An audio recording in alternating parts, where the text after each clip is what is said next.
All right.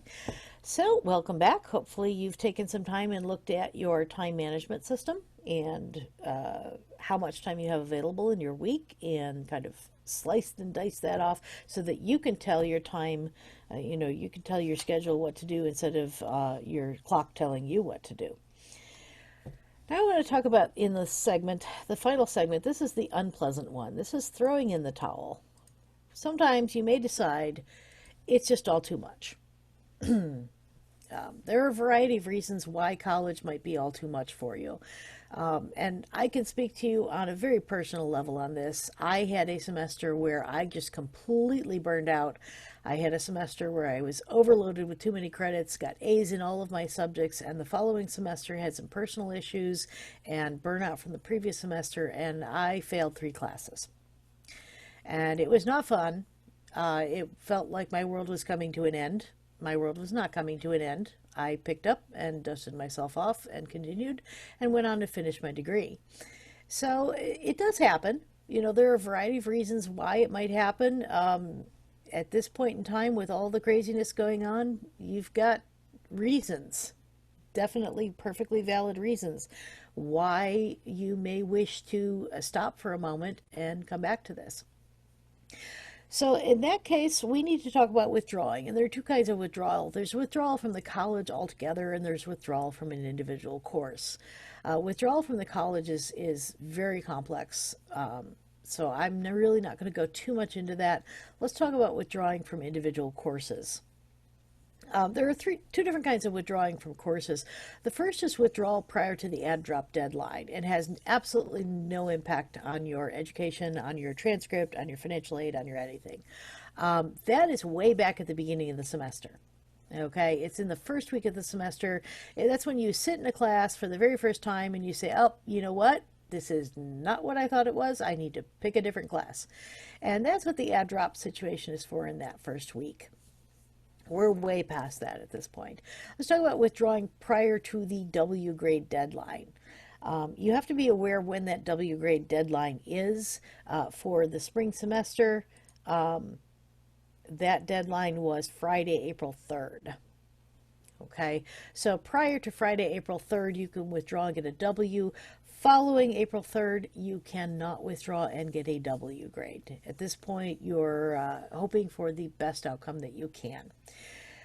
When you're talking about a W versus an F, there are a lot of impacts. There are financial aid impacts if you are not meeting satisfactory academic progress is what it's called, because an F definitely has an impact on your GPA. It can lower it considerably. That F has an impact, an immediate and short-term impact on your GPA. Your GPA may tank. Let's go back to the example that I gave you before where I failed 3 classes in one semester. Obviously, that had a tremendous impact on my GPA. That was not very good for my average at all. However, the following semester, I went and I retook all of those classes. I got good grades in all of those classes, and at that point, my GPA rebounded considerably. The original Fs were no longer calculated in the GPA. So it's a temporary impact. And that's important to remember. In order to make that happen, you do have to realize you have to take the same class again. So if you've taken English 102, which is one of our second English classes, you cannot turn around and take English 105 and expect to rewrite the grade from 102. English 102 has to be retaken again as English 102 in order to sort of erase that F from your GPA. If you are in any athletics or any certain other programs, there are impacts depending on what your GPA is, how many courses you withdraw from. And the more W's you get on your transcript, the worse it is.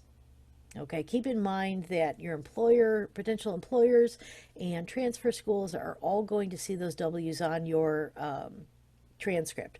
If you have a semester with a bunch of W's or a bunch of F's, and you can say to your employer, well, I had a bad semester, and this is what happened. And the following semester, you have a good showing, you can look at that employer and use that as a positive and say, look, I had a bad moment, but you know what? I rebounded. I pulled myself together. I got my circumstances taken care of, and I was able to come back strong and finish. And that can be a positive for many employers and many colleges to see that you're the kind of student who is persistent. Okay, but if you have a W on every semester, That's not such a good thing. That's showing a lack of persistence, so to say.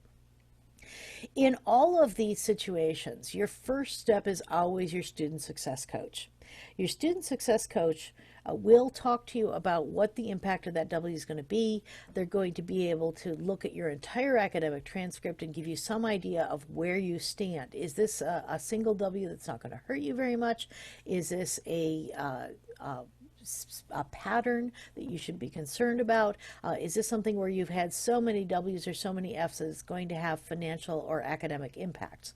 So your first step is always your success coach and having that conversation. Right now, the success coaches are reachable via email. So if you email your student success coach, and we already have that information from our previous activity, just tell them you're having difficulty in this class, you're concerned about taking an F in the class or taking a W in the class, and what is that going to mean for you long-term, short-term and long-term? And your student success coach can have that conversation with you. The final thing I want to talk about is when you give in on a class, it does not necessarily mean giving up. Oddly enough, when you withdraw from a class, sometimes the best option is to continue to attend the class because you know you intend to repeat it. If this class is required for your major, or if you're going to take it again to try and boost your GPA back up again, you're going to take this class again. Sitting in that class, whether it's video or review or what have you, just being in that class and being somewhat less of a participant, but at least a reasonable participant in that class, and getting the material is a good idea, because the next time you come around and take the class, you've had it once before. It's going to make it that much easier for you. I've had many students tell me that they failed a class, continue to attend, turn around, take the class again, and guess what? They got an A in the class. Because it's the second time around. They understand what the expectations are, they've seen the material before, it's familiar, it's easier to grasp, and they're able to get right into work and make that happen for them. Okay, so continuing to actually attend the class, even if you're not doing the homework or taking the tests, is very often a best option. Oh, there you are. One of the things we want to talk about when you're in this situation is about your personal success.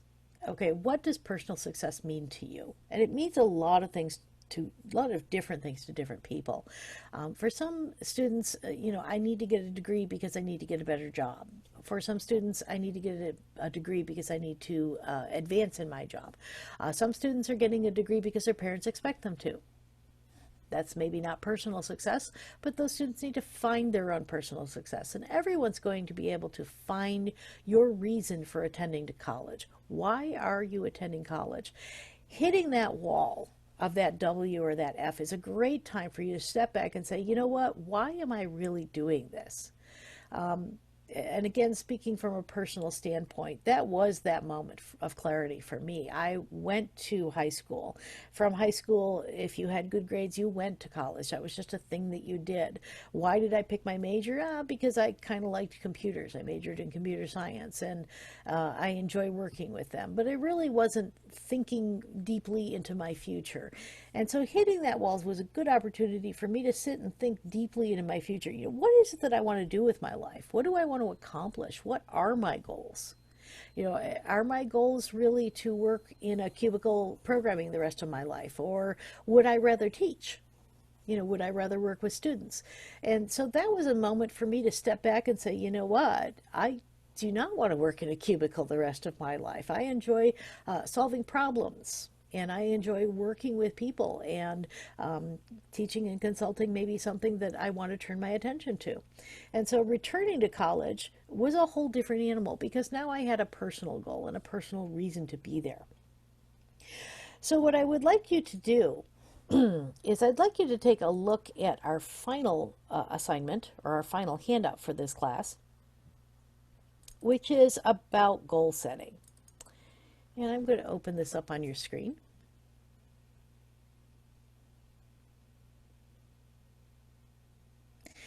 And here it is. This is a very simple plan for success sheet. You can write down an academic goal, just an overarching academic goal. Why are you in college? Why are you doing this at all? Here's this year's academic goal. Okay, if this is my academic goal, say I want to be a teacher. Okay, that's my overall academic goal. I want a degree in teaching because I want to become a teacher. This year's academic goal might be to pass a series of classes. Maybe there's one that's particularly difficult in this year. Okay, or maybe this year's academic goal is to keep my GPA above a certain amount. Or maybe this year's academic goal is to successfully finish 30 credits of courses. You know, what is this year's academic goal? And finally, what is this semester's academic goal? What do I need to do this semester? Well, finishing would be good. Okay. Keep my head above water with all of my classes and adapting to home study. That's a perfectly valid academic goal for this semester. And as you can see, you kind of work through this sheet from the top to the bottom. My academic goal is to be a teacher. I will have reached this goal when I get my degree and begin applying for jobs as a teacher. What is my motivation? Why do I really want to do this?